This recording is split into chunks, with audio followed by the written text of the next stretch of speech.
Australia has suspended all flights from India as the country reels from a catastrophic COVID-19 outbreak. The decision will dismay thousands of Australians who are still stuck there, some who have been trying to get home for months. The federal government is also promising to send India desperately needed medical equipment to help it deal with the crisis. Here's Foreign Affairs reporter Stephen Jedgetts. The ripples from India's COVID-19 disaster have reached Australia. This is a rapidly escalating situation. As the pandemic rages, more coronavirus cases from India are popping up in Australian quarantine hotels and centres. Now flights from India, already reduced to a trickle, will come to a halt for 3 weeks. We need to ensure that the load in those quarantine facilities is manageable so we can take more people in down the track. The news is heartbreaking for thousands of Australians still stuck in India who are petrified and isolated. Some have been trying to get back for months. We were completely in shock. My little one was crying too while I was crying, like, what's happening with us? It's really hard. It's really hard to go through all this. While in the Indian Australian community there's both anxiety and acceptance. My parents are there, but I know, it is important for overall to not have flights for now. We were hoping it would open up this year, but it's also for the benefit of our citizens here.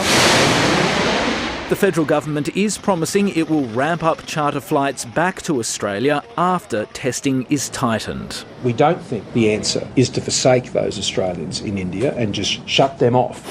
Meanwhile, Australia's also promising to send India desperately needed medical equipment, pledging to deliver 500 ventilators, 1 million surgical masks, 500,000 other masks, 100,000 surgical gowns, 100,000 goggles and 20,000 face shields. They are dear friends of Australia and we will stand with them during this terrible crisis. But the crisis in India has stoked fresh debate over whether Australia's hotel quarantine system is up to scratch. Quarantine is a federal government responsibility, full stop. He has handballed this to the states. He has had warning after warning.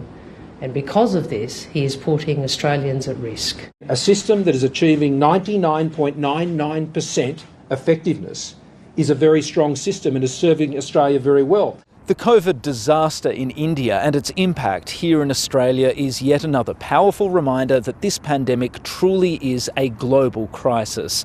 For now, Australia's position is enviable. But until the whole globe is vaccinated and new mutant varieties are vanquished, the threat remains. Stephen Jedgetts, ABC News, Canberra. About a third of the world's daily COVID cases are now in India. More than 2 million have been recorded in the country over the past week. And in the past day, over 320,000 people have been infected and 2,700 have died. That's slightly down from yesterday, but it's the 6th straight day above 300,000. Hospitals are still being overrun and oxygen is being sent by trains and trucks because of an ongoing shortage. South Asia correspondent James Oaten reports from Delhi. Another day of horror in Delhi. Crematorium staff assemble the funeral pyres to burn the dead, and hospital staff are forced to say no, leaving the vulnerable waiting outside. It's a situation being felt across the country. Since morning we are calling people, trying for oxygen and everything. The Indian capital continues to struggle with a shortage of oxygen. Trainloads of the stuff has been arriving, but it's still not enough. Community groups fill the gaps where they can, while others refill cylinders on the black market hundreds of times higher than the standard price. I've got 10 litres of oxygen in a cylinder, but how will it help? It won't last for more than an hour. India's daily vaccinations are also plummeting as supply falls short. Here at a vaccination point in Mumbai, crowds are told to go home. They've run out. India's huge population means the outbreak will peak in different regions at different times. Cases in Mumbai are dropping, but the rate of infection here in Delhi remains stubbornly high. In Kolkata, 1 in every 2 tests is coming back positive. Projections suggest the national peak is still some weeks away, with 500,000 daily cases.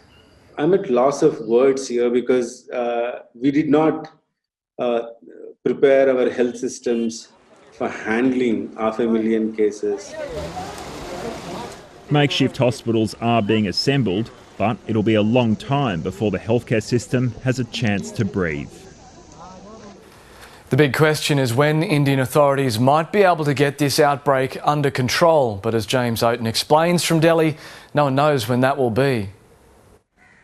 Well, the number of cases in India is still on an upward trend. Yes, today's numbers are a little lower than they have been previously, but we all know one day is not a trend. And the data here should never be treated as absolute, particularly in a place like Delhi where 1 in 3 tests are coming back positive. So the virus is very much burning through large parts of the population, and it's now about trying to dampen that infection rate and try and reduce harm. So we have makeshift hospitals being erected, we have oxygen flowing into Delhi, we have that foreign aid as well, and new lockdowns in places like Bangalore. But this is very much all about trying to catch up to the virus. The damage in many respects has already been done. And now the concern is obviously the vaccines, because there was hope that a big new ambitious vaccine program, the next phase would begin in May, just a few days away, where all adults could get the jab. Well, already right now, they're struggling to meet demand, let alone when the program is meant to be opened up to all adults. So we've already heard that 4 states have now pushed back that program, and that's going to only fuel pessimism across India.